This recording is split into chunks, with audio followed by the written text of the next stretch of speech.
Hey all, it's Paul from Drums and Rums with the Backbeats Meets the Spirits. This episode is sponsored by Club Tiki. Visit them at clubtikico.com to order rum-based cocktails in a can. Use promo code Drums and Rums to receive a discount, and if you order 4 packs or more, you'll get free shipping. They can the tropics so you don't have to. Now here's the track, Glass Jar, off of the EP, Working for a Future, from our guest, Rene Rivera and his band, Lochness Monster.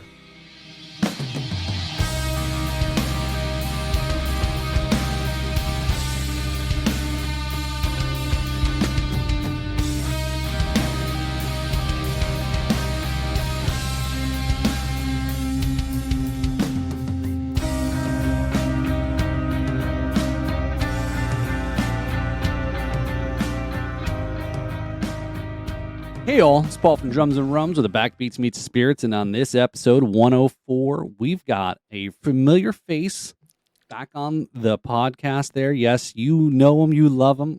Well, if you don't know him, you will love him. Yeah, all the ladies want some. All right, yeah, hopefully, girl, your fiance's not listening. So, all right, so don't worry, I said it, not you. But anyway, so on this podcast, we've got an alum. We have also, you were a co-host in quite a few shows, and you're a drummer. You got. There's a lot here, so we've got a lot of history over the 2-year period, and we'll talk a little bit about. I want to talk a little bit about that. It's been quite some time since we've met up and caught up. Some of the new stuff you got going on with your band, and just music in general. So let me welcome to the podcast, Rene Rivera. Hello. Thank you. I think I had no plus. Yeah, there we go. You just can't hear it. That's all. There you go.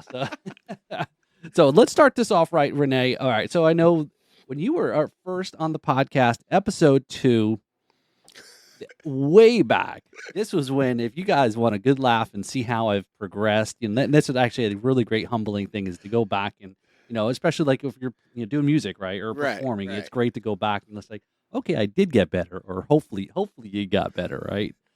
And Rene was episode 2 guest with his, at the time, bass player in his current band, Lochness Monster. This was a 3-hour podcast that I taped. We used a Yeti mic for the 3 of us. We were over at the Drum Shack. We drank a whole bottle of rum when I didn't know what the hell I was actually doing just yet. And that was just there was a lot of video. There was a lot of editing. That's why that episode, that was a podcast part 2, A and B, I think is what I called it. So yeah, that was an interesting night, right? Yeah. So yeah, let's start that off and let's drink some more rum. Okay. Yeah. Way to kick it off. Yeah. Actually, no, before we go on though, in all honesty, that was a pretty dope experience. And it was pretty well done, even though it was kind of like the second Virgin Voyage podcasting. I'm not gonna lie, we just started talking and having a good time, and I don't even think we were that kind of lit. We were like a little buzzed, but not like crazy. But initially, but yeah, the conversation was just great. So I guess that's more of a testament to your ability to be a cool cat to talk to. Yeah, well, man. thank you, and that's exactly what I've always tried to do with the podcast. Was, this is just the conversation we're having at the bar, right? We bump into each other. Oh, hey, you play drums? Oh, yeah, I kind of try to still play drums. I do a lot more rum than I've done drums lately, so I know I'm probably bumming out all the drum fans. But yeah, that was it. You're exactly right. It's just 3 guys were just hanging out, talking about all sorts of things, all kinds of stuff, history. We learned a lot about again. I've known you for quite a while at that time, but didn't know some of the other history. How you've gotten into a country music band, and from things like that, and yeah, it's gone a long way, and then again forged a whole lot of other good friendships, and to help me out on a lot of other stuff in the podcast. Creator of our logo there, the Drums and Rums logo, the drum head, and actually this one here too, which is famously on our new bar shelves. So we were just talking about that before the podcast. Was, if you're watching the video, you'll see what we're pointing to. If you're listening, obviously you have no idea what we're talking about. And these were the drum shelves that David Rauf. Did I say his name wrong again? Okay, I think you said David R. How about that? Just would go with David R.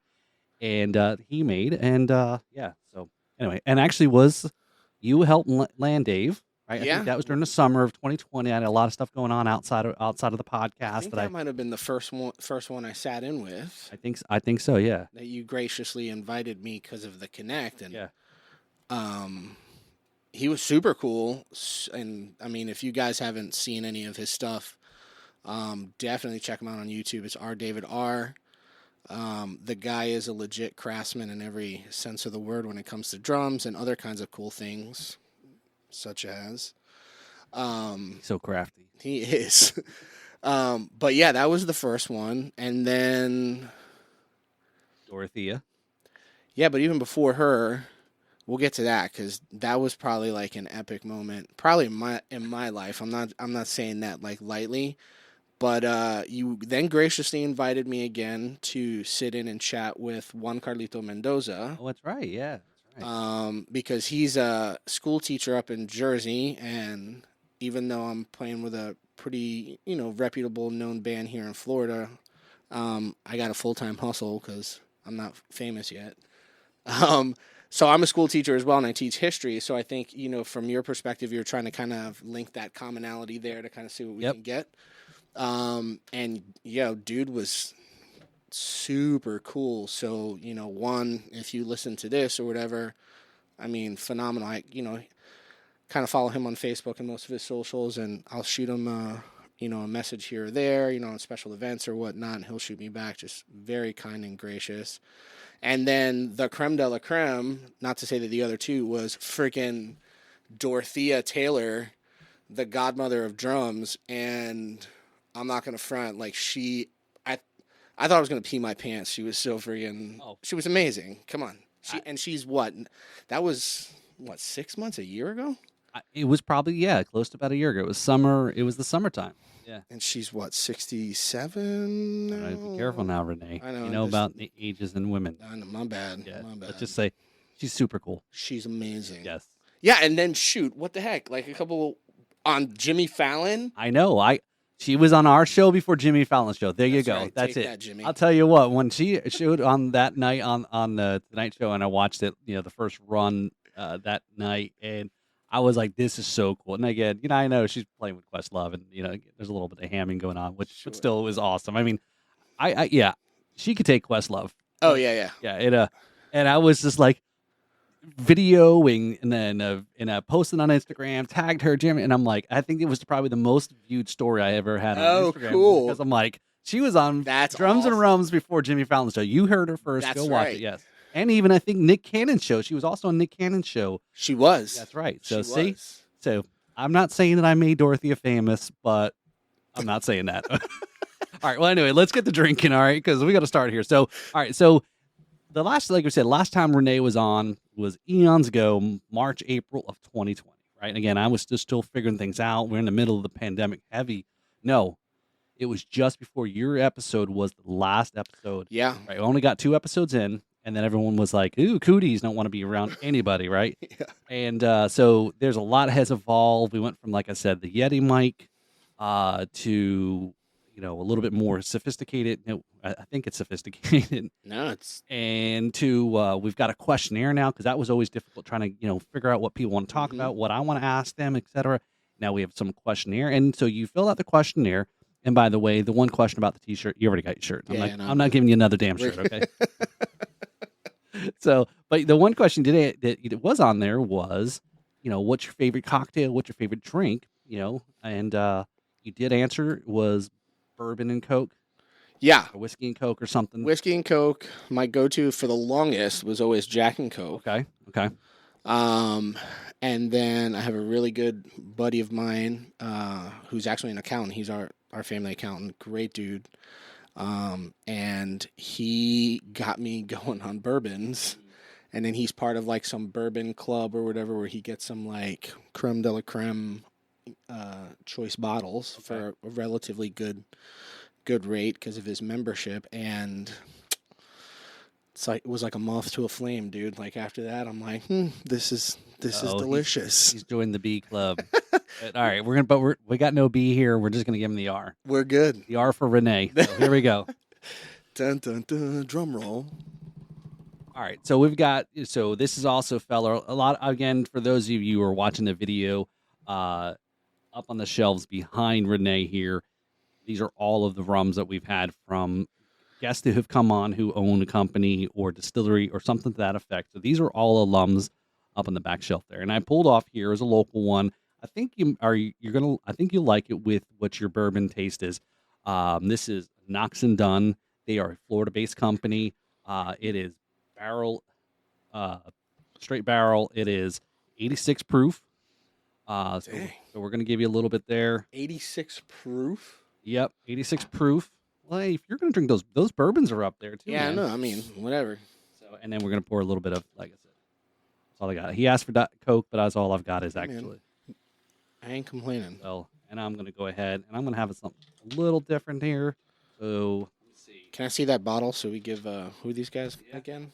Yep. So big shout out there to And Chris. Dunn. Chris, there from Knox and Dunn. They are local. He's he's always up to something. So he wants to do some music here. So Kinda dope bottle. he wants to too. be involved in some music. So we could talk about it. So we'll go and throw them up right up there. Very cool. Right next to our scorpion drumstick. So, all right. So let me get something here too. And I'm gonna go grab some. I'm gonna grab some Bombarda there. I'm almost done with this one. So this one here Is that another one of that? yeah, this is a little bit aged, right? The one that's sitting on the bar and on the carriage there is aged. So this one I just poured was a 5-year, and this one's an 18. So Oh, snap. yeah, so it's a little bit different there. So yeah, so all right. So there we go. So here we go. Cheers. Wunderbar. Here's the friendship. Here's the drums. Salute, sir.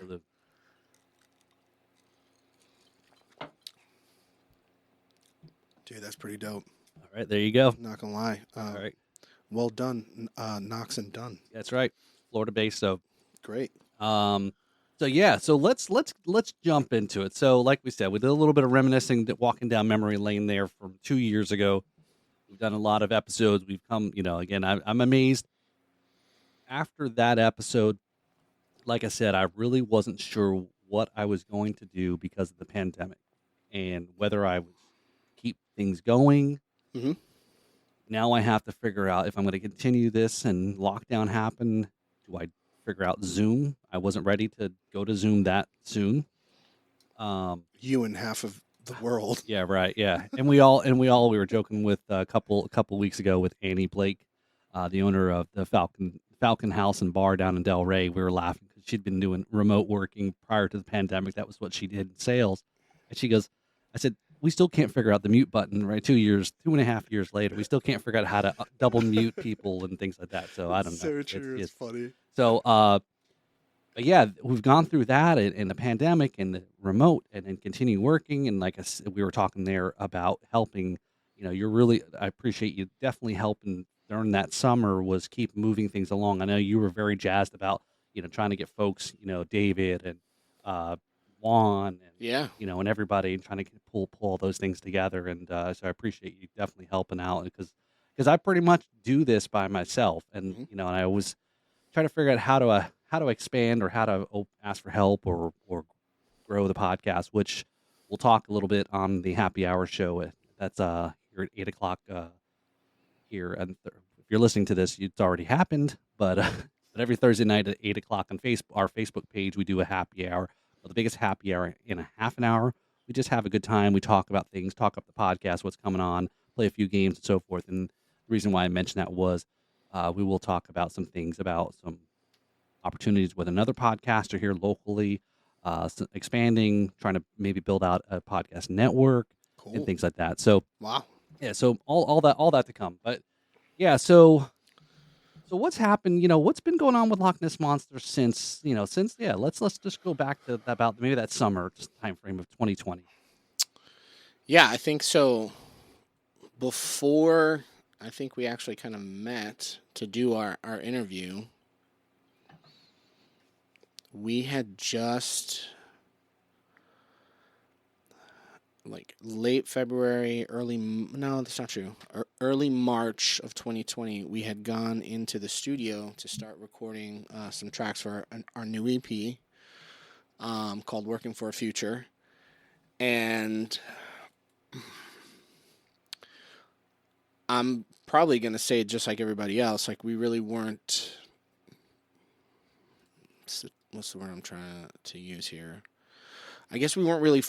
We knew that COVID was around. We knew that stuff was happening.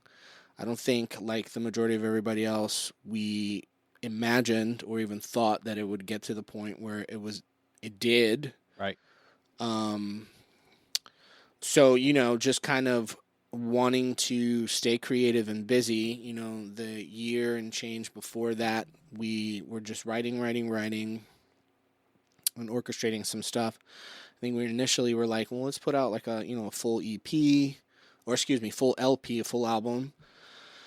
And then we were like, no, let's just do another EP just to see what happens and just kind of keep building that, because everything is different now. There's no market for a full album unless you've got like a, gajillion fans, or you're a nerd like me and you still like to go buy the full album CD or vinyl. So yeah, we hit the studio, and so this time it was interesting because in the last two kind of recording situations, the band had recorded a full EP back in 2015 and dropped it in 2016, and that was recorded up in Ocala by a gentleman named James Paul Wisner. And the dude's a monster. He's a gold record awarded recording engineer, producer. He's recorded, I'm pretty certain, most, if not all, of the albums for Under Oath, The Dangerous Summer. I mean, some big hitters. So this studio in Ocala, is it like a house studio, or is it like a full? No, it's in his crib. Like, he's got a house, nice size house. It's kind of trippy. Like, cause when you look at the guy's resume, you're like, oh, I'm gonna walk into like suede couch and like, here's your drink, sir. Like, probably for an extra $2 trillion, but not to knock our Ocala listeners. I just don't see Ocala does not hit me as a very, very rural. It's about an hour and a half. Actually, Ocala maybe a little further south, okay. Like Kissimmee. Okay, kind of like in that general area. Central Florida. Yeah. Okay. No, dude, but it was sick. Like, he's so I knew of him or became familiar with him when we went in to go record our self-titled EP, which was kind of the second project that we had done. And you don't know what you're getting into at first. You're just like, okay, whatever. And his living room is wood floors, paneling. He's got either a full grand piano in the foyer there of the living room, and then he's got like a slightly elevated stage that's got like the baffle panelings underneath it.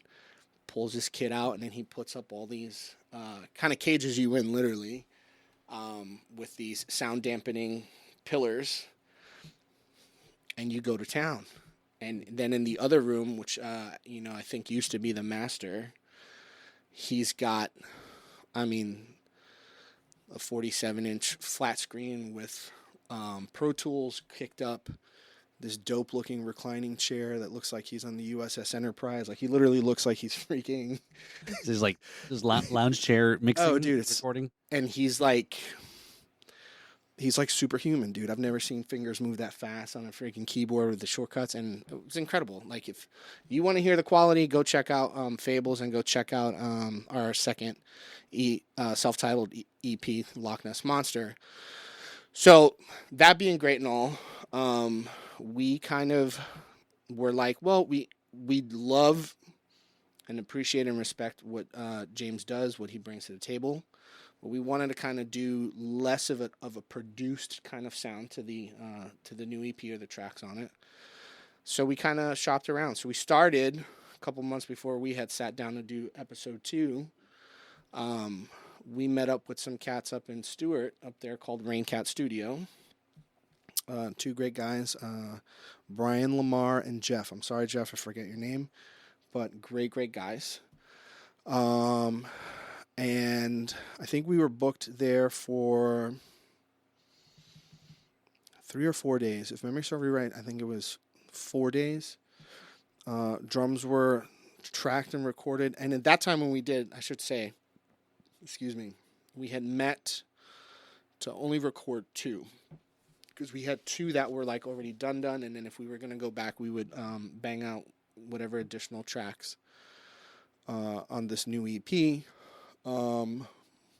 After everything was checked, line checked, drums were done within like 2-3 hours.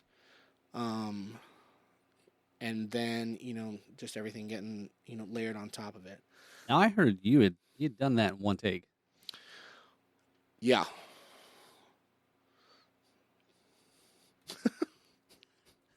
Impressive. Thanks.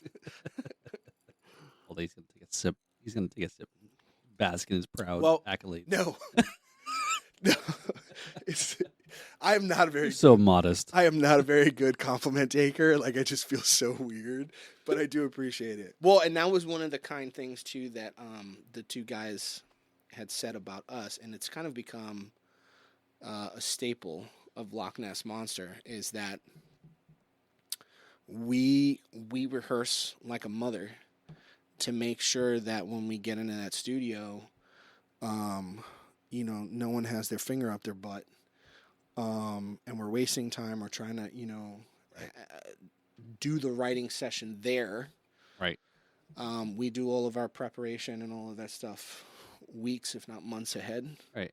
Time is money, right? Oh, dude, yeah. So you want to come in and knock it out, get it over, no bullshit, and just in and out and Done. Exactly right. So if you had all the money in a record contract, somebody else was paying for the bill, would you fuck around then? That's a good question. I'm gonna guess no. I still think you guys are gonna, Yeah, I think we're too intent on really kind of having a you gotta vision. process. You gotta process. Yeah. Yeah. And maybe if we wanted to kind of go into some weird, wild way, but if and when Loch Ness makes it, I don't think we would ever be that. I don't want to say like frivolous or irresponsible with it. So I don't mean to interrupt the story where you're going here, right? So and this is where I want to segue into and really press on some conversation. Mm-hmm. All right. So you're discussing recording original music for Loch Ness Monster, and I just asked a question that if money wasn't a problem, somebody else was paying for it, etc. Would you be a little bit more casual or take a little longer? So now let's think. Now something that's also come out since we've last talked is obviously the end of last year. If you haven't checked it out, definitely please check it out. It's if you're a Beatles fan or whatnot, it's a long documentary. Know what you're talking about. Okay, it's a long documentary, but you want to talk about an insight into probably one of the most popular bands in the world. And I think the listeners of Drums and Rums, I think is probably all some level of Beatles fans. But you look at that recording, they just went in there and and again, I know that was on the twilight of their career. Sure. So, but just the creativity and their process. Again, now somebody else is paying for their stuff. It was their studio originally, right, and all that. So, but I mean, I think like I can't really say because I'm not.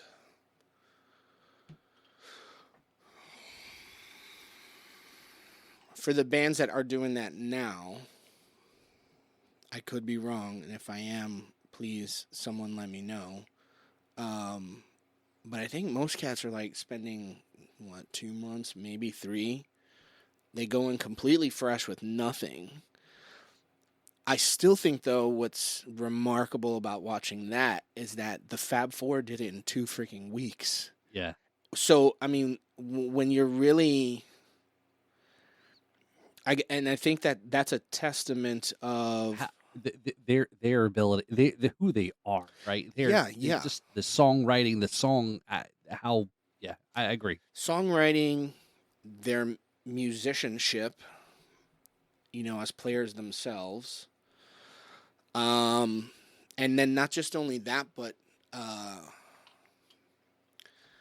the trust in one another. Now, I'm not giving too many spoilers of it. I mean, it is interesting. Like when you do watch it, I think I even mentioned it before. When you're in a band of any type for any longevity or long period of time, it is like a family. And at times, just like any kind of family, it can be a little dysfunctional. Not to the point where everyone's at odds, but people have opinions and people have or people get their feelings hurt or people get frustrated. That's just part of the natural progression of it. And I think, there's tons of history of bands who the whole environment was toxic and they created some incredible things, so that energy kind of fed it. So yeah, music is a different style of communication. Yep. So what I play on the drums or is what I'm feeling, and it needs to kind of express what I want to express, Right. but also complement what my buddy Justin's trying to express when he's playing guitar, or our singer Bruce, what he's trying to convey in his lyrics and his story. So that takes a lot of trust, and I think that that's something that's definitely shown in that documentary about the Beatles. That's fantastic. And I think the same is said, by no means to even try to put what we're doing on the same scale of the Beatles. But when we go in there, we trust each other that we're going to be ready. There are moments where there's that magical, mistake, or that turns into like, oh, that sounded actually better than what we thought before. So let's, ride with it. Right. And have a good time. So, and that was the process for the first self-titled EP. And then this go around with the first, 2 tracks, which were Glass Jar and Atlas at Raincats, was the same idea. So, we were all set and we finished what we had to do. Sunday, Monday comes around. Tuesday, like the universe stops. And then we were slated to go back sometime that week again as well to kind of do a mixing session. But of course, no one could go anywhere. People were kind of, justifiably freaked out, so it was a lot of remote conversations with the guys, emails and things like that. So they sent us some stuff. The mix for Atlas, phenomenal. The mix for Glass Jar vocally was on point. We were getting there, but we were not fully like, let's finish. This is going to be the one that's going to be put on the EP. And so, waiting. Then, we can start now rehearsing again. So we start rehearsing again down at Marquee and Deerfield. Start doing that. And then we wrote another tune while we were there.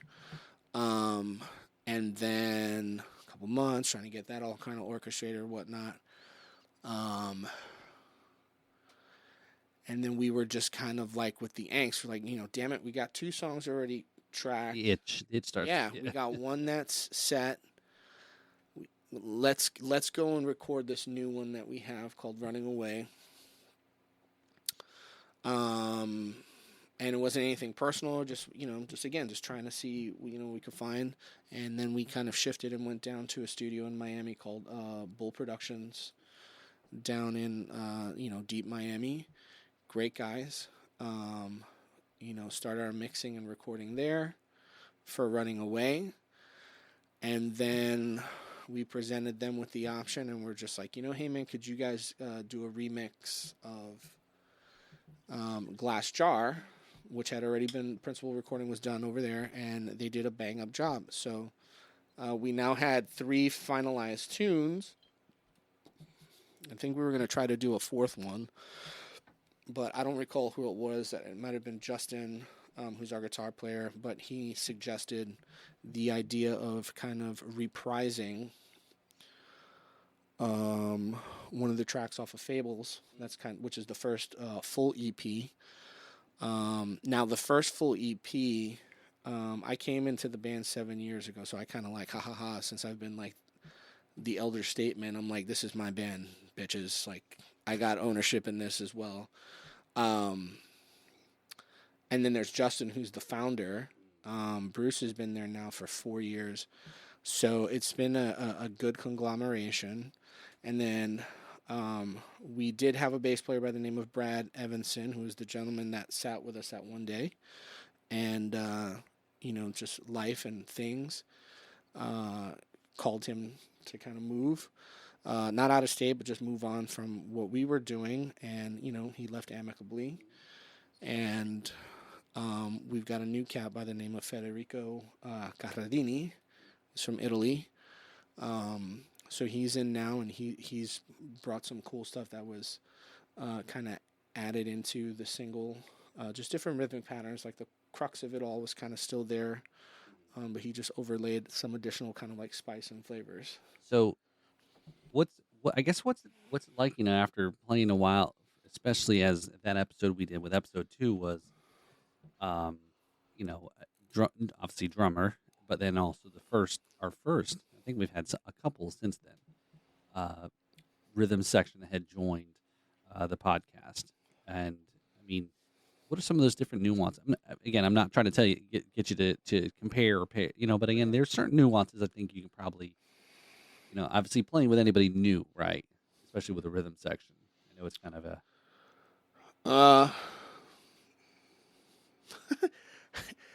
It always sucks for the new guy, no matter what. Yeah, right. It's like, hey, we've been here a while, and you got to catch up to us now, right? Yeah. But the same could be said about my experience when I first joined them, because it was Justin who wrote pretty much all of the music for the first album. But I think it's something that I kind of lean back towards again.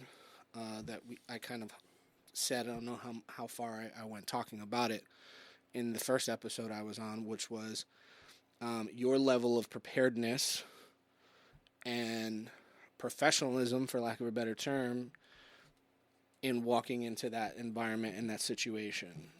And I remember the story you shared about that. It was preparing for the Burnt Biscuit gig when you were sitting in that car ride.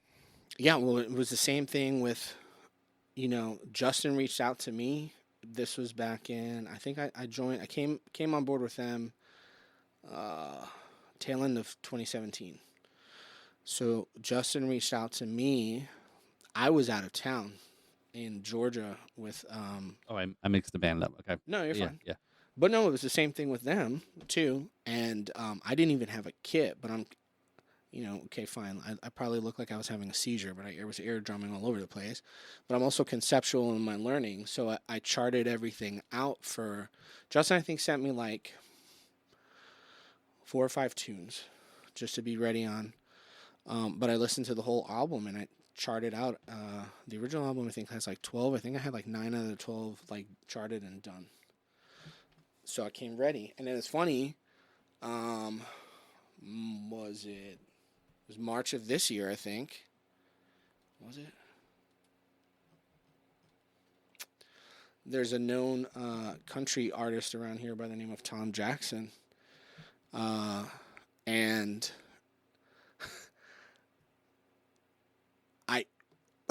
my other half was like, he puts out a post on Facebook. He's like, need a drummer, know anybody? And I go and look at freaking Facebook, and there's my name tagged on the thing. And I'm like, son of a... Thank you for volunteering me, right? Yeah, for real. I don't have the time. I don't know what's what. So I was like... I think there was actually an afternoon special about peer pressuring into... Schoolhouse Rock, no. So... I called dude, and I was like, hey, man, so I'm going to do it. The pay was great. He was very generous in what he offered me. I was like, just give me your set list, which he did. Now, this is kind of like a two-edged sword kind of point. One was, so he sends me a set list, and I did exactly what I did. I took a day off from work, and I played, it was about 50 to 60 songs from Monday up until that Friday. I was charting, writing. I listen to so many country songs that if I hear one more freaking twang, I'll kill somebody. For real. And then played them out. Came to the gig, counting the first song. The guy and his bandmates were like, dude, like shocked. And I was like, and like I hadn't played country in like a while now. Right. So I was kind of in my head driving down there. I was like, I'm going to freaking shit the bed on this one. I look like a putz. But no, I did it. And he was very complimentary and kind. Offered me the job permanently. And then this is where the second part of the thing is. There were only 6 tunes out of the entire freaking set list played. The rest were all audibles. And you fake it till you make it, but that's a push for versatility. Like, you could like metal. I freaking like metal, but there's not a guarantee that you're going to get a gig playing in a freaking death metal band or a hardcore metal band. Right. So expose yourself to as much music as you possibly can. And when you really do and kind of start to really appreciate and study it, there's not a ton that changes stylistically. So that's what saved my ass, that night. So yeah, no. So I think that's a good point that you've mentioned there, Rene. Is I think again for those, and I know a lot of the guests we've had on are pretty much full-time musicians and full-time drumming is their career, or they're teachers or somebody. But I think that's an important thing for those that are listening. And you know what? And it's not just drums. I'll even go out there and outside our drum group here and say, if you want to be a musician, and I've say this all the time in the podcast, so hopefully you're all not sick of hearing me saying it, but musician first, band second. Because like Rene said, hey, if you want to be a musician and that's what you want your career to be, get over the fact that you have different genres, and it's I stopped myself short of saying it's a job. It is technically you're making money doing something that you really enjoy, but don't get so hung up on being like, oh, I'm never gonna play jazz. Well, no. Well, hey, if jazz is what's going on, you might be the guy or girl. And even if you're not gonna play jazz, like I'm that guy. I'm that guy that you will hate when you ask, like, well, what kind of music do you like? I literally love everything. And jazz being one of my to die for faves. And why? Well, if you like hip hop, if you like pop, if you like even metal, as crazy as that sounds, you like rock, well, that shit wouldn't have existed if it wasn't for those jazz cats before. Yeah. So you don't have to sit there and play your 3/4, triplet, ride grooves, but shit, you got to give them props because they made music what music is today. Well, look at all the drummers people name as their top drummers. There are pretty much, I asked a question, to all the drummers who come on, specific, in the rapid fire segment. Again, you lineage. And Kelly Ray Tubbs on last summer, and she talked about drummer lineage, like or Dom Famulero was on earlier this year was like, hey, why do you like this guy? Well, then go learn who that guy was modeled after or inspired by, and then you go further back, and it's like, oh, 100%. Yeah, John Bonham. Okay, it's from a rock sense, but then you look at who John Bonham was influenced by. It wasn't a rock guy, really, Well, even going back to you brought up the Beatles from before. Right.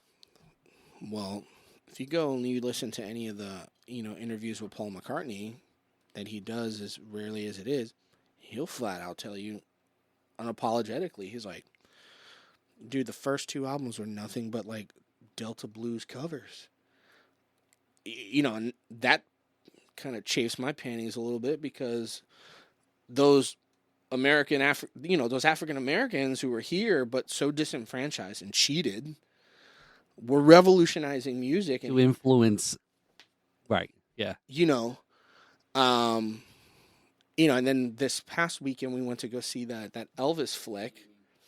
Freaking same thing. Like, dude was playing like those crooning jams from the brothers, man, and like putting his own southern flavor to it, but it was amazing. All right, I'm gonna say something. I'm gonna say something real controversial now. Do it.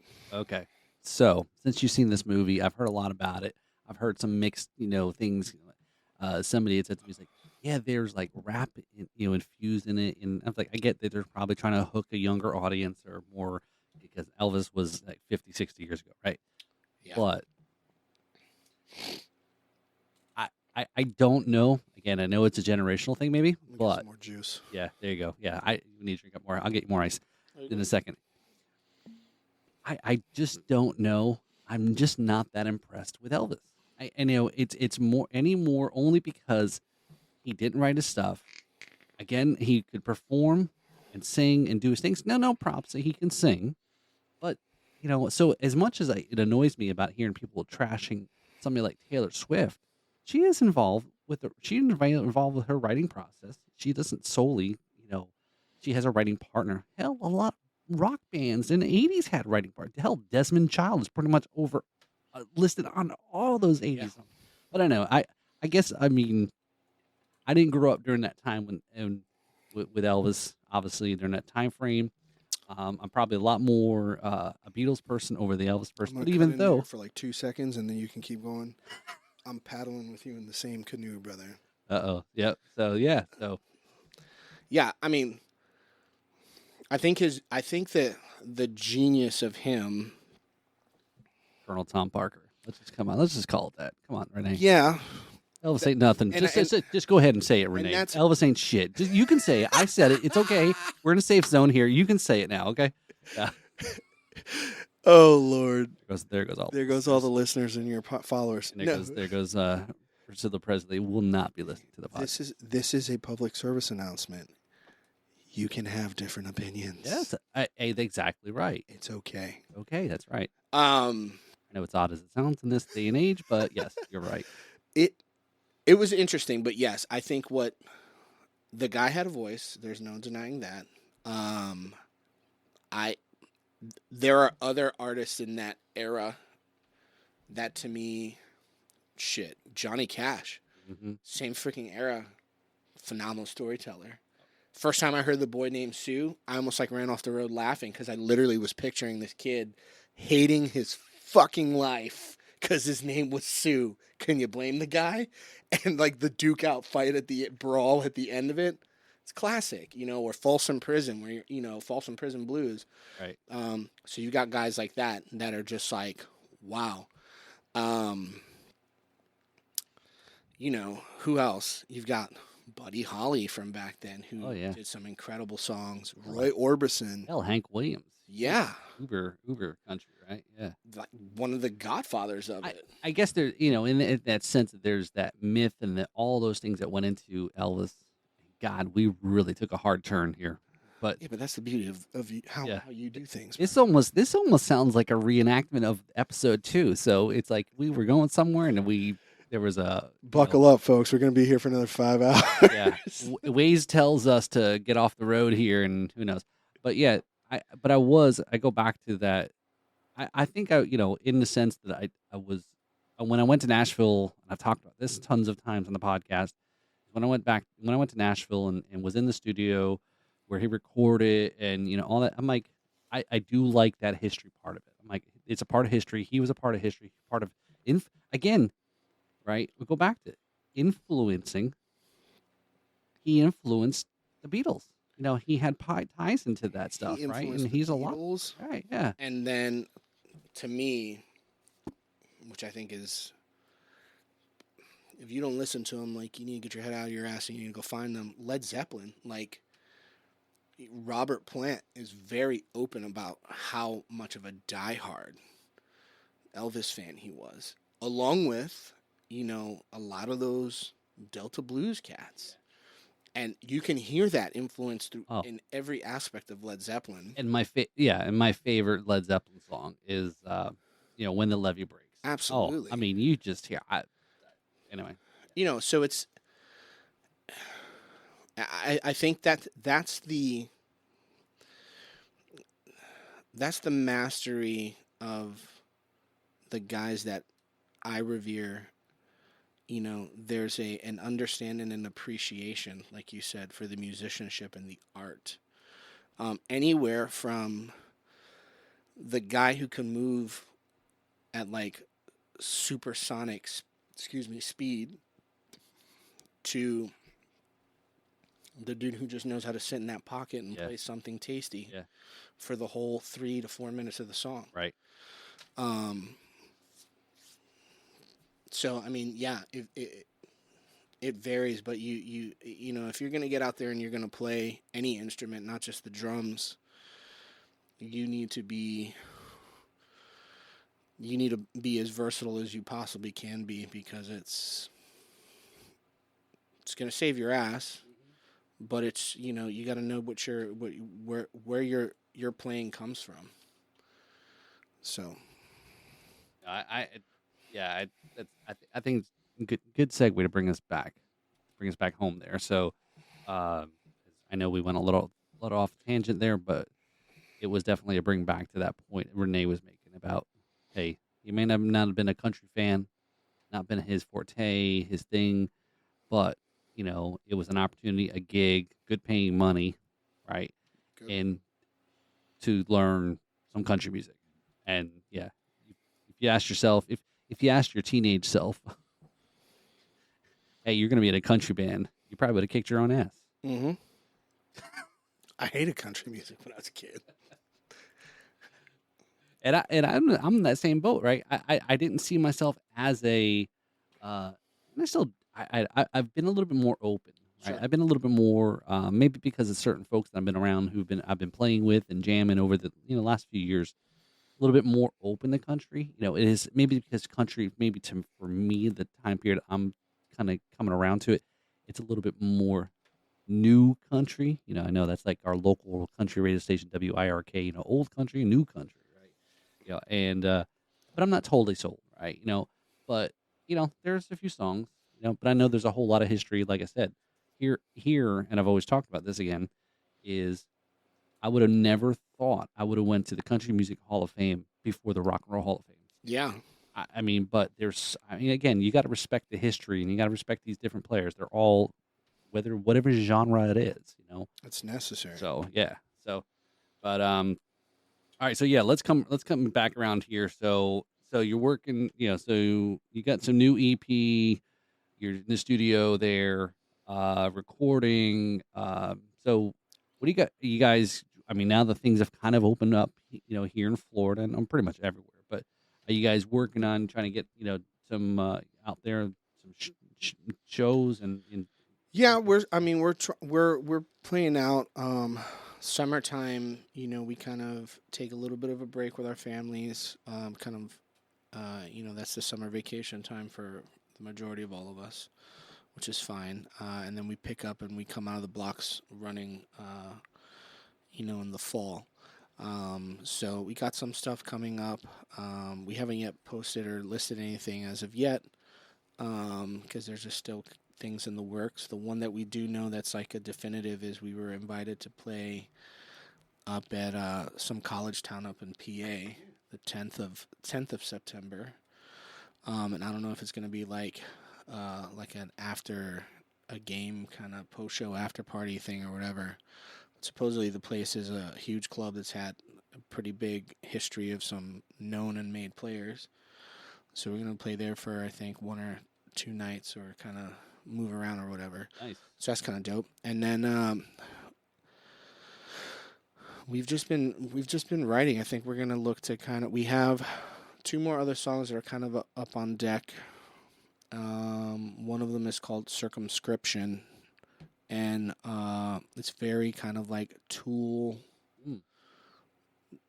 vibe esque. What's the time signature? Dude, don't ask that one. I don't even know. That's the weird thing. Like sometimes Hey, I know fractions are hard, okay, and I know you're a school teacher That's too. why I teach history, because I suck at math. For real. No, yeah, that was, it's funny you even bring that up. Like, so the single off of our latest EP that came out this past February 3rd, it's called Glass Jar. And it's very much a progressive kind of tune, because it starts in 6/8, goes to 5/4, then 6/8, then the bridges in 4/4, back to 6/8, and then back to 4/4. And I think to me that's the allure of playing in an original band in comparison to a cover band. Right. Is that sometimes someone will chuck you a curveball, and Justin did that in what him and Bruce, I shouldn't say, but Justin being the guitar player, he started playing this riff in a 5/4, kind of rhythmic pattern, and Bruce was like, "Yo, like, what's that? That's dope."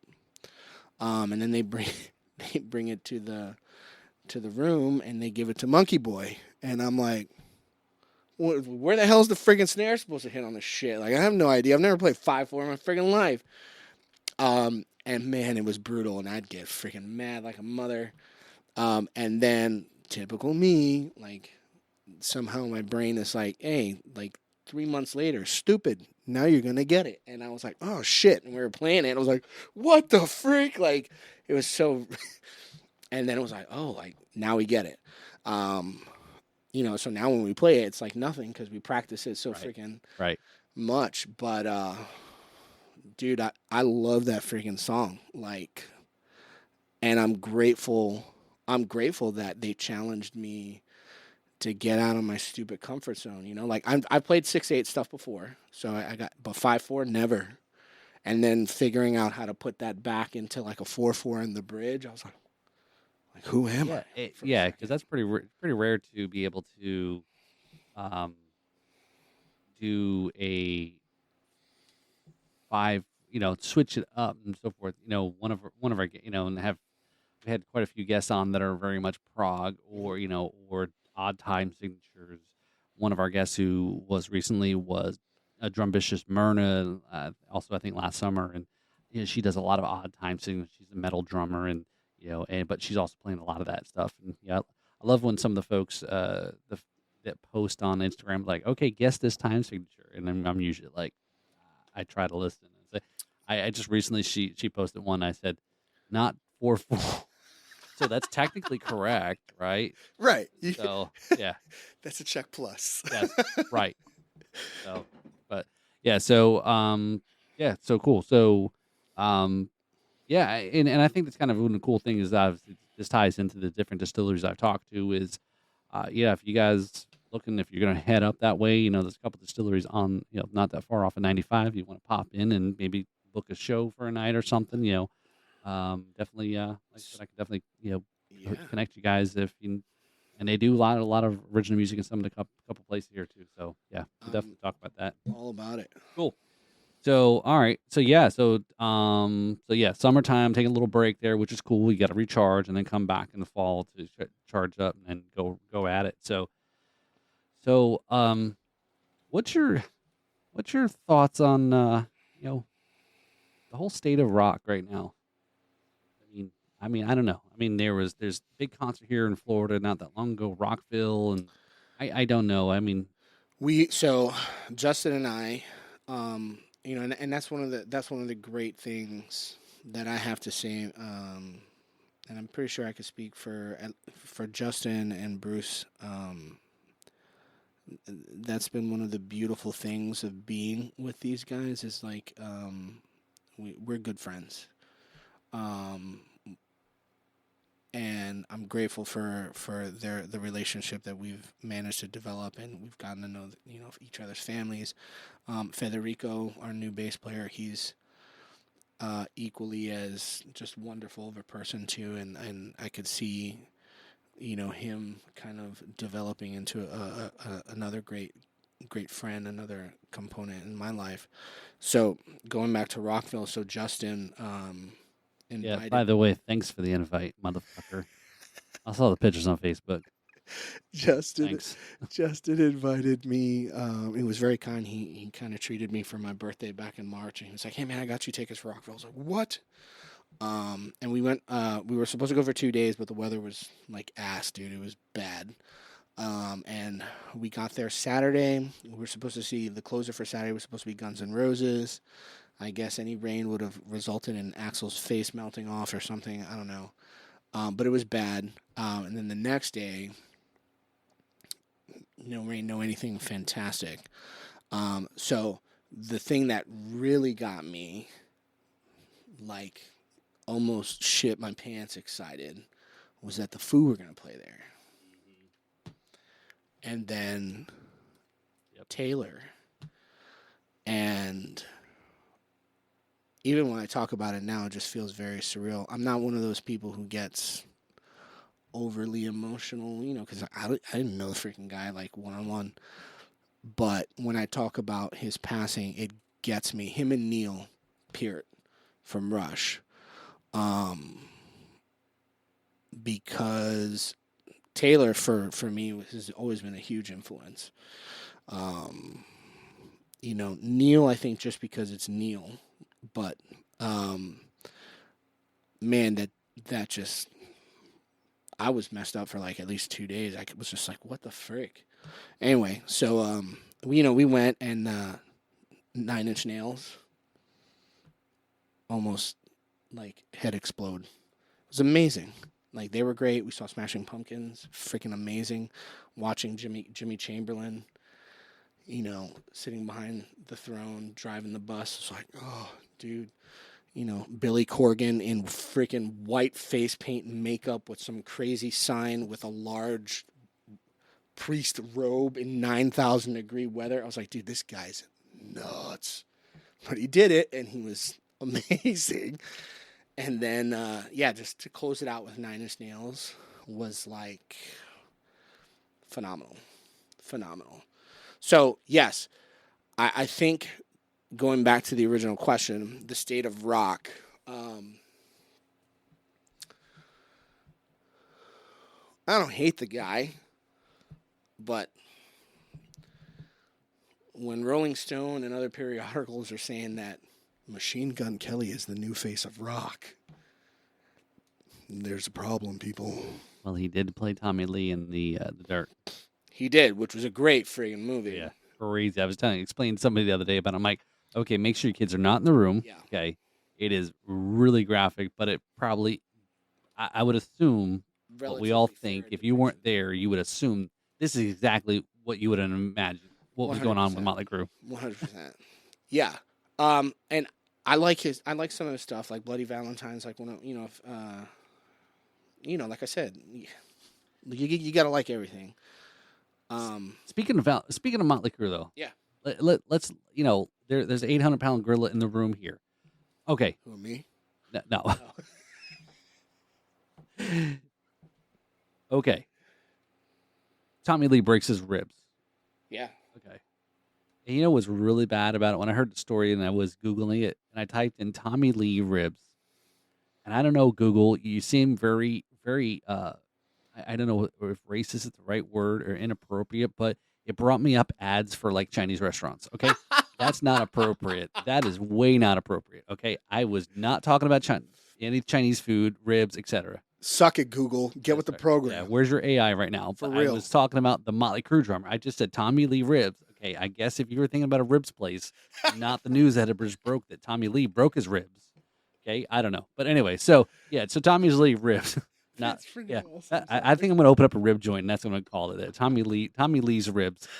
And so Motley Crue, after 3 years of trying to get this concert and this festival, pandemic and so forth, and you would have thought that somebody would have probably died of COVID from that band, with all the shit that they've got going on. But I just scratched my head. I'm like, okay, if he broke his ribs, it better be a good story, right? And I still haven't heard how he broke his ribs yet. But somebody said I got heard in Atlanta was the first show, played 5 songs, stopped, couldn't make it, and then somebody came and filled. And I'm like, oh. And then I learned more about the story was, oh, he had broken his ribs a while back, and he had been a plan to bring in Ozzy's drummer to fill. So they already had the plan known in that they were probably going to have to pull Tommy from the set. Right? Right. His doctors advised him not to play.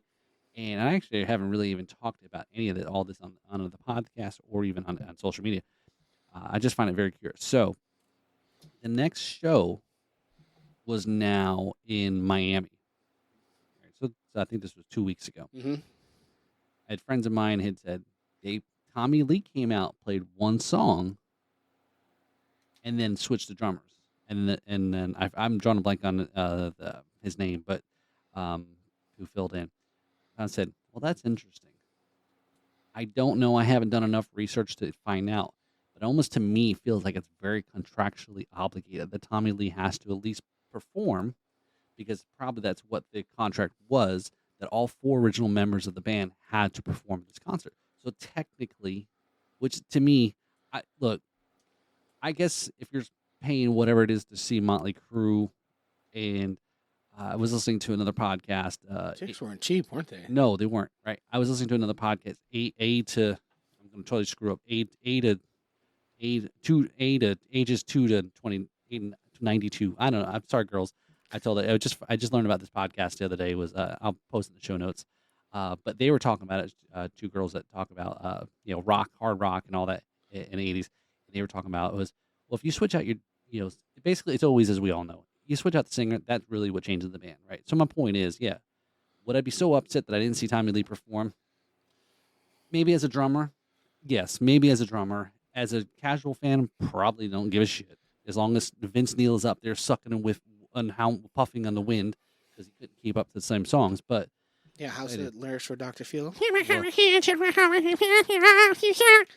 doesn't freaking say a word. Like, that's right. So there's that too. So, sorry. but I think, So I kind of heard that, and I said, wow, that must be something very contractual, because they also, Nikki Sixx really was poo-pooing on the fact that was happy that they didn't have to do meet and greets anymore, because they were worried about being around people, getting COVID. And to Nikki, really, this is what you're going to say So, I don't want to do meet and greets anymore because we've been waiting to do. I get it. You're trying to do 3 years worth of a concert, and then if you got COVID, you'd have to cancel the concert, right? So you cancel the meet and greets. But at the same time, they said, it's for the fans. Well, the fans that pay a top dollar to do those meet and greets, that's what they want too, right? At that point, retire. Right. So we have a whole concern about COVID, and let me jump now to the fact that I had tickets to go see Ringo Starr and All-Star Band last weekend, and 2 of the members had gotten COVID, and now they rescheduled to September. I'm like, shit, hopefully I can still be able to go, and hopefully something doesn't come up here in that time of the year. But I'm like, damn it. Well, we were set to go see Dave Matthews Band about a month ago, and same thing. They sent out a press report or something, and so did Ticketmaster, saying that someone in the band had contracted COVID. They didn't go into details as to who. Oh, I thought it was the press releases. Dave Matthews is not performing in West Palm anymore because Dave Matthews hates everybody in West Palm. Oh, no, did I say that? I'm just joking. Sorry, Dave. I love you. Yeah. So, there was that, and then, no, I get it, but that's a valid point that you bring up. I mean, for us drum nerds, if there's a band that's like your hero, you're gonna wanna. That's the allure, the rationale for you wanting to go see. But there's something, and can you get? I think what's important is, for those guys who are sitting in, you have to still respect what has been done, right? And not be like, well, now I'm going to change the whole verse and the whole groove over here because I'm the new guy. And there's an established relationship with that song, not just amongst the players, but the listeners, the fans. You can totally get away with filling in or having another drummer, perform, or, if there's lineup change. I mean, dude, look at freaking Megadeth. The only original player in Megadeth is Dave Mustaine. Like, they've gone through, like... People die. Yeah, with something. Allegations of child molestation. Ooh, yeah, scary. But yeah, no, I get it as the overall sound. The guy who fills in. Look, not knocking you. What we're talking about it is, as you came into Burnt Biscuit, right? Anybody who was a listener fan of Burnt Biscuit, different levels. I understand, right? Yeah. Uncle Mix versus Well, and this is to be like very clear. I'm with Loch Ness Monster until I die. But if I was sick or and that's the other thing too, like, how big is your ego? Because if I was sick and I couldn't play, or injured and I couldn't play for a long time, and we were balls to the wall swamped, I'm not gonna get you a scrub. Yeah. Oh yeah. Yeah. I'm gonna try to find a cat the best player that you who's can, right. as good, if not freaking better than me. Right. Because I respect my bandmates, I respect the music, I respect my my players, and I also respect the dude that would sub for me. And that's something to consider too, like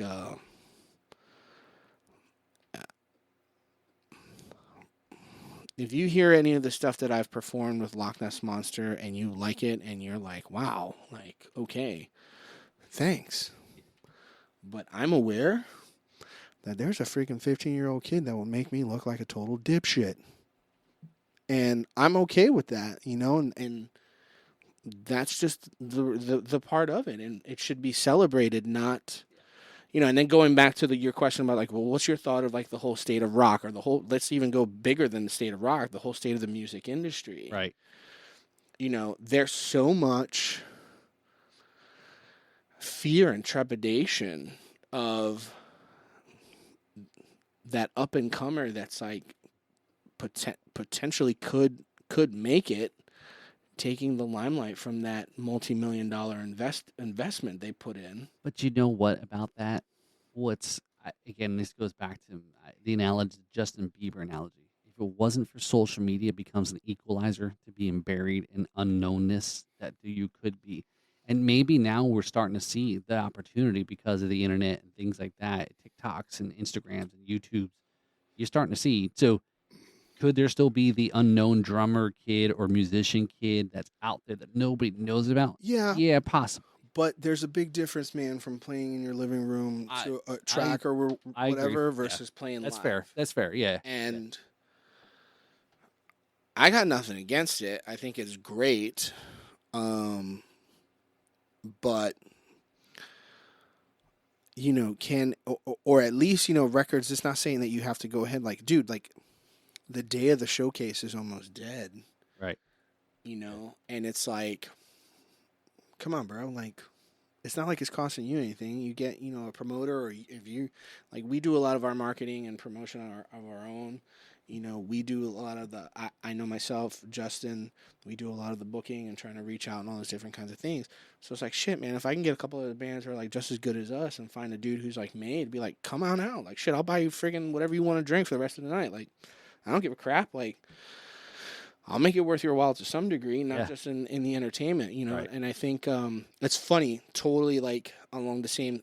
I don't even know what you ever get those moments where you're, like, on your phone, or you're like, you see, like, a quick ad of something and you're just like, oh shit, like, I forgot about these guys. Friggin' Boy George, Culture Club, 1980 something. I was still, I'm a kid of the 80s. Right. For you kids who don't know, look up Boy George. He's kind of cool cat.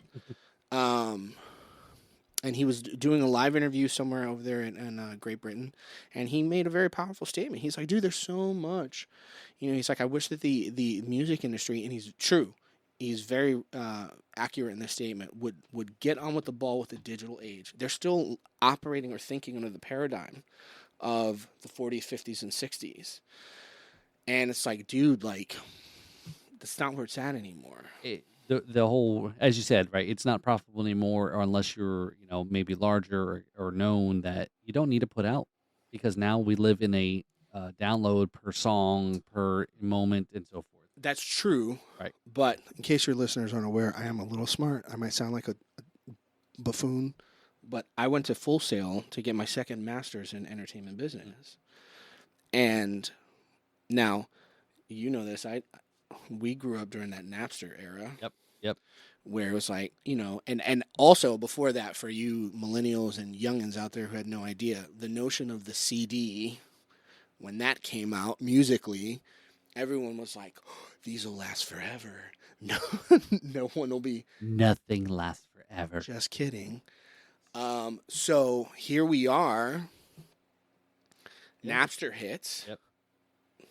Then, you have the explosion of Apple, and then the iPod. Yep.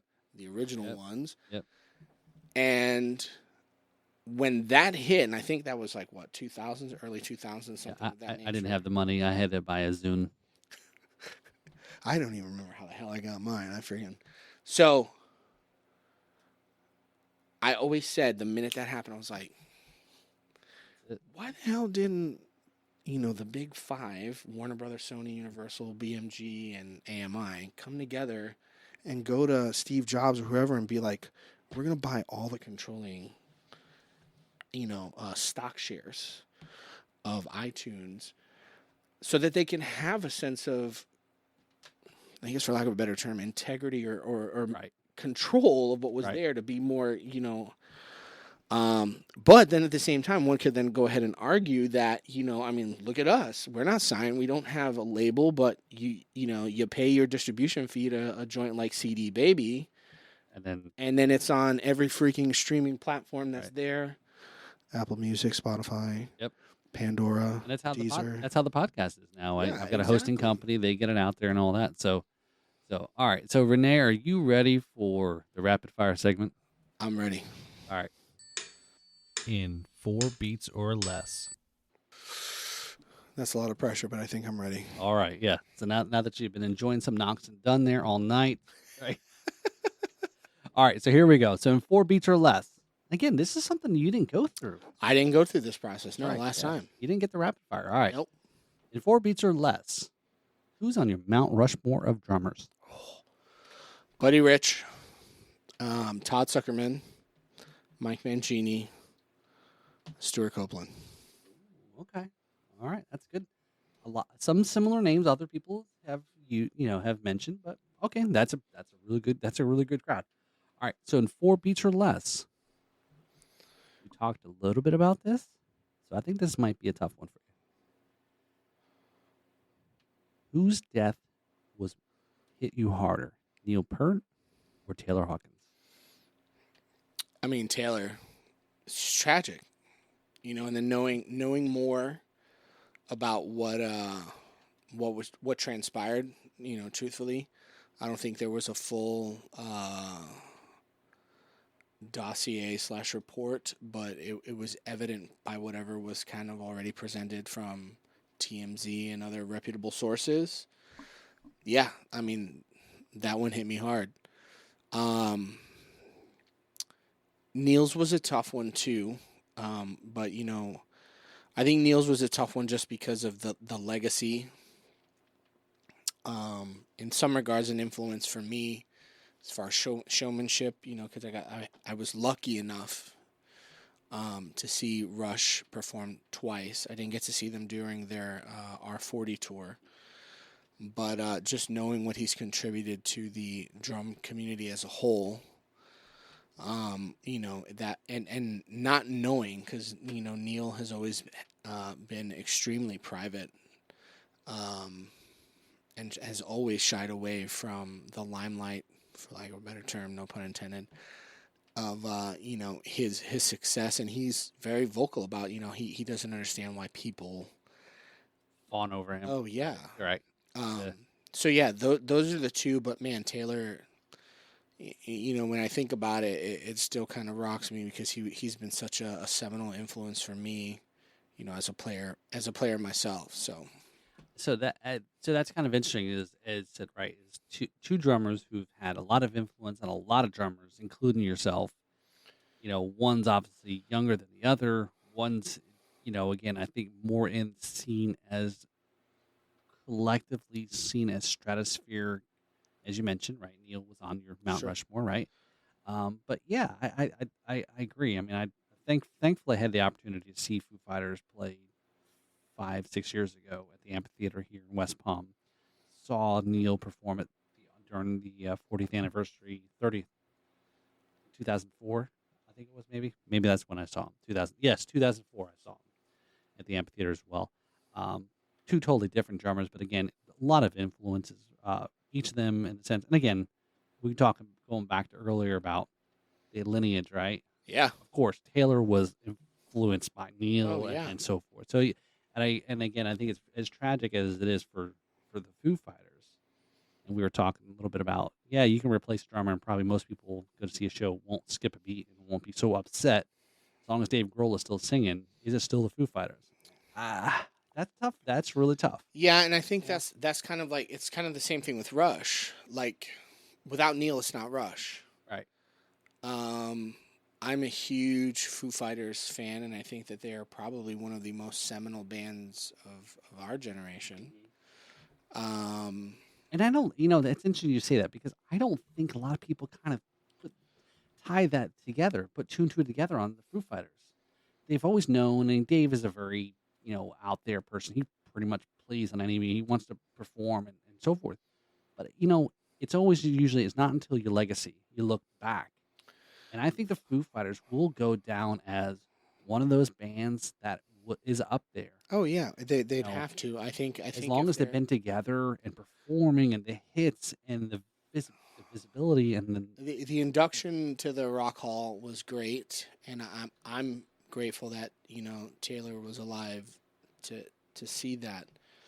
And I agree. I don't necessarily think it will be the end of the Foo. I know recently Sir Paul McCartney just celebrated his 80th birthday. He was about to celebrate his 80th birthday in Glastonbury, and Dave came out and performed with them, which was great. So I don't know. I don't think it would be the end of them. And I'm just because they're the Foo, I'm willing to kind of accept to go forward, with whatever decision they choose to make. And I hope it is to continue to perform and continue to write and do other great things.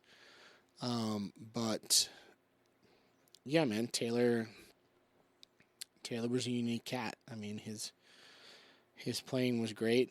He was a pocket guy. He could solo. He wasn't necessarily a huge solo guy, and he was a good balance for Dave. Yeah, he was fantastic because of kindred drummers, and it almost seemed like they were probably the tightest, the most tightest in the band, right? Absolutely. The two of them. It was always very inseparable. And Dave had always been extremely complimentary of, saying that Taylor was far more technical in his approach to drumming. So, I mean, I don't know. Mm-hmm. So that was one for me that kind of, hit me hard. Right. Okay. That's fair. All right. Got another real serious question for you. Serious. 4 beats or less. What kind of Spinal Tap moment have you ever had? Oh, dude.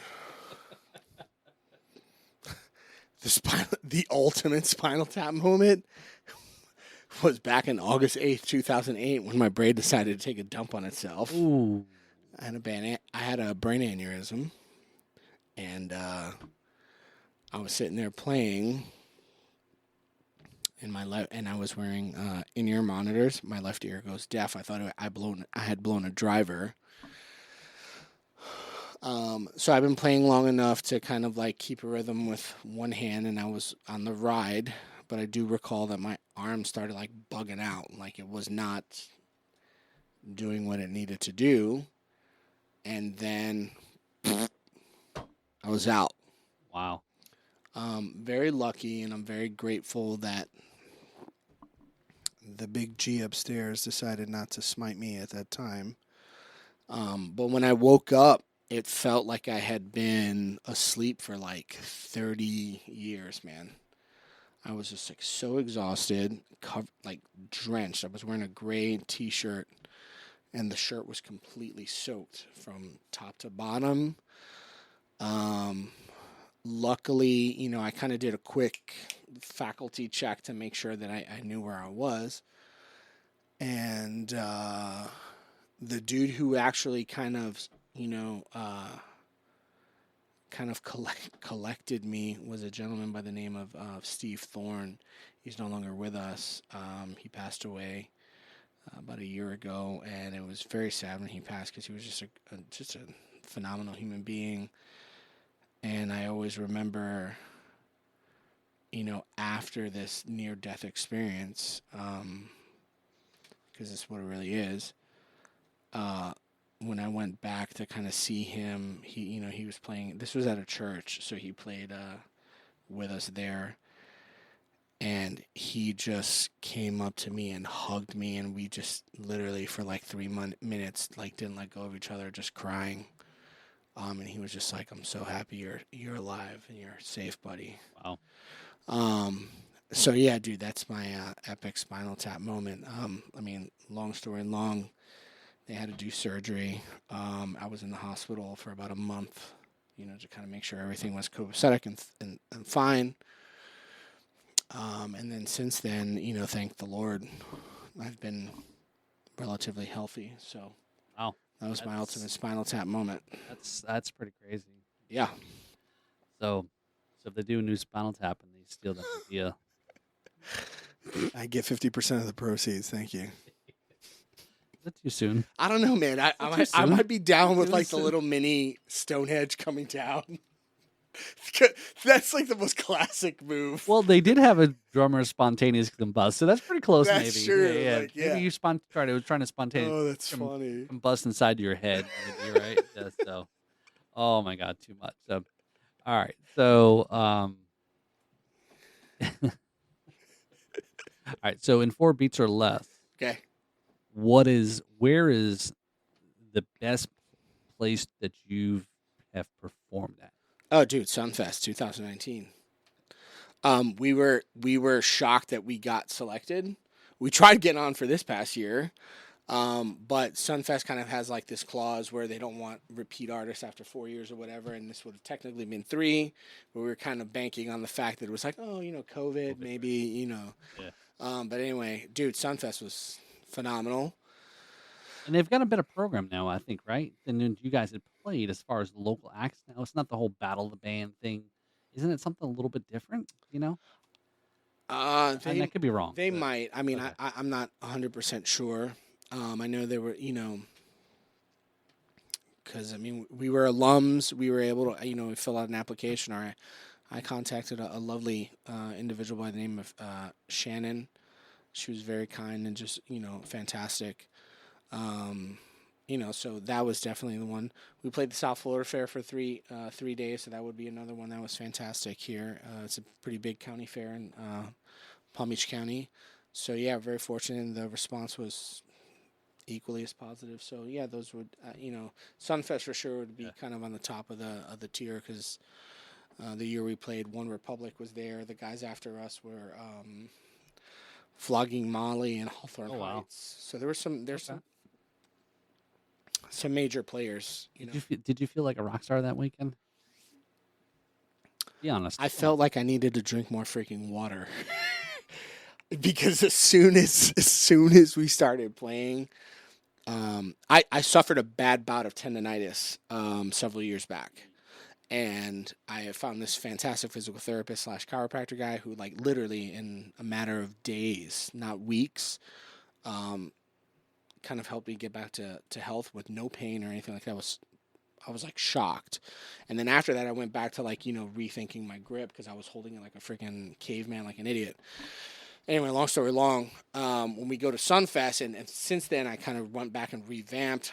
I was living in Richmond for about a year, and I was taking lessons with this guy by the name of Jeff Johnston, who was a student of Joe Morello, the famous drummer for Dave Brubeck. And anyway, just kind of reevaluating my grip and being looser. We get up there, I start playing it, and I literally drank like a freaking gallon of water. And by the fourth measure, the first song we opened up with was Defiance.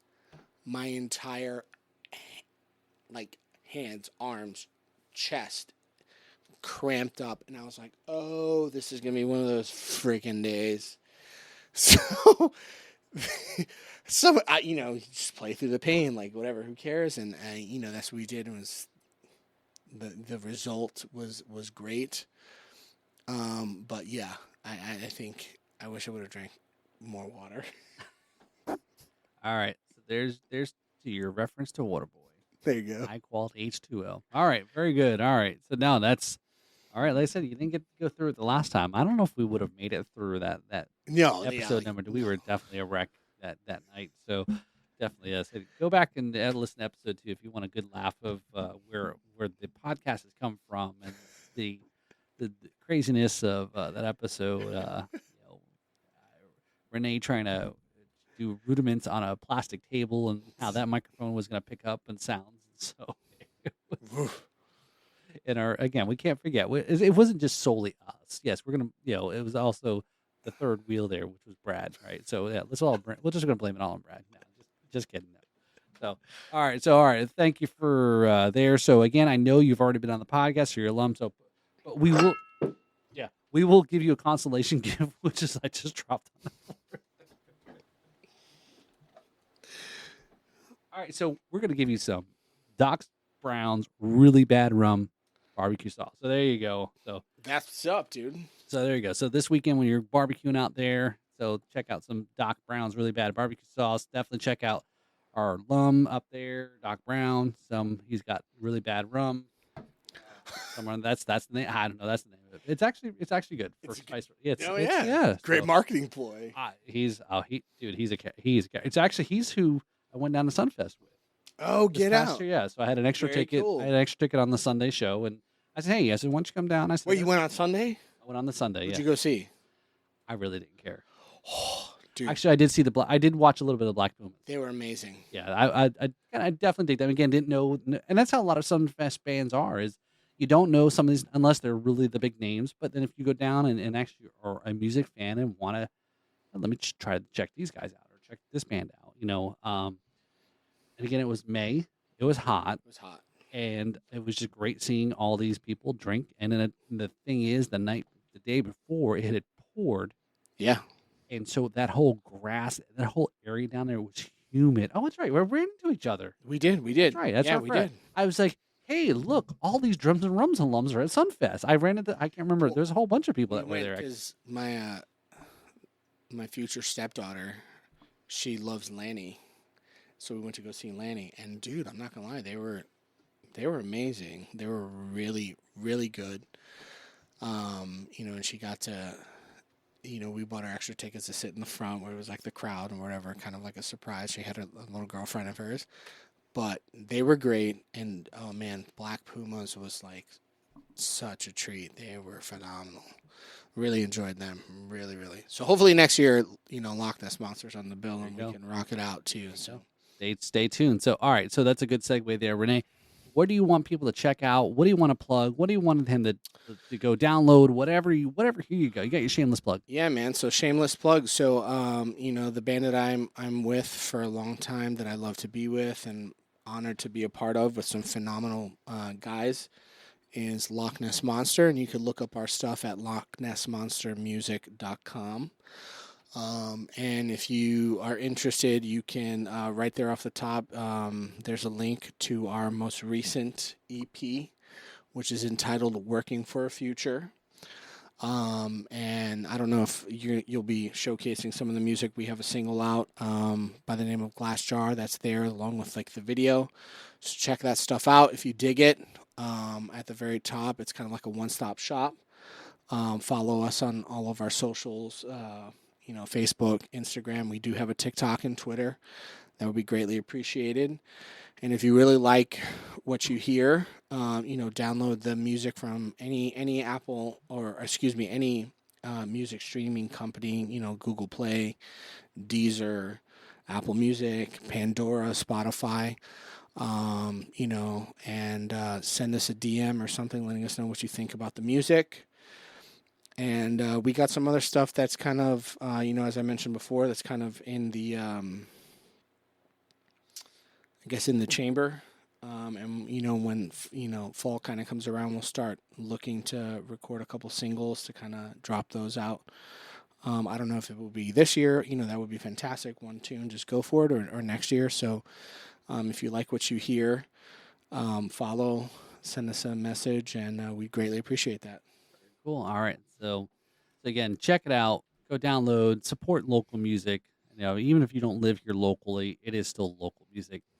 Independent music. So go support. Our Alum, Rene, Lochness Monster, Apple, all those places. Again, this is what it's all about. We're all trying to help support each other, get the word out there, support each other, cross-brand promotions, etc. Again, Rene's a super great guy, and the rest of the band too.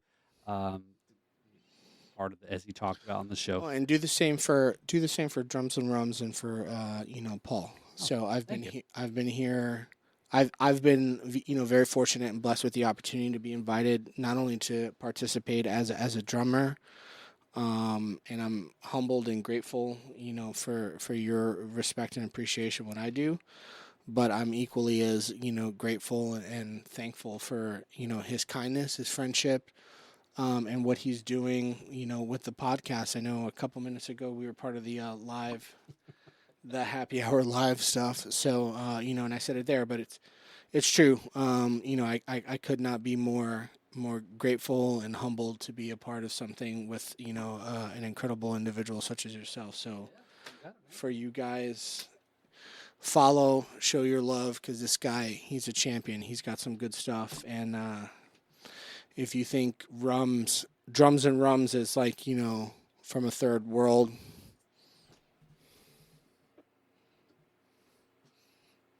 it's a whole big world out there. it goes together great. It's fine. The concept behind it is good. So all right, excellent. Thank you for Rene for helping plug me. So. Yeah, no doubt. Yeah. So all right, so hopefully y'all enjoyed this episode again, reconnecting with episode number 2, Alum, and we're going way back there, and great to get caught up with Rene. And again, it's crazy looking back 2 years ago, where, like we said, I didn't know what I was doing, where this was going to go, and I've learned so much. And and like we said, Rene's joined me in a couple other shows and so forth. And again, it won't be the last either. We'll definitely have more things on. He is the shit when it comes to drumming here. So, definitely check it out. Definitely check out Lochness Monster, and stay tuned for more of that. So again, I appreciate it. Again, check out all of our socials: Facebook, YouTube, Instagram, all that stuff there. Follow, please go ahead and give us a rating. Go over to Apple, give us a rating and a review. That is some stuff. That's what the advertisers look at. That's all they care about, is how many reviews and ratings. Spotify now also does. He's got kids to feed. That's right. Yeah. Damn it. Yeah, I got like 20 kids to feed. Spotify now also does ratings too. I don't think they do the reviews, but ratings. But yeah, just keep showing love. Again, I keep growing, hopefully grow. Again, we talked earlier in the podcast about how we've been able to kind of keep going at it. Just don't give up. Be consistent. Be sincere, and hopefully provide good content to those of you who are listening. So again, this is Paul with the Backbeats Meets the Spirits. Have a great night, y'all. Cheers. Ciao. If you like what we're doing here at Drums and Rums, we have a Patreon link to help with setting up interviews and creating content that you find entertaining and interesting.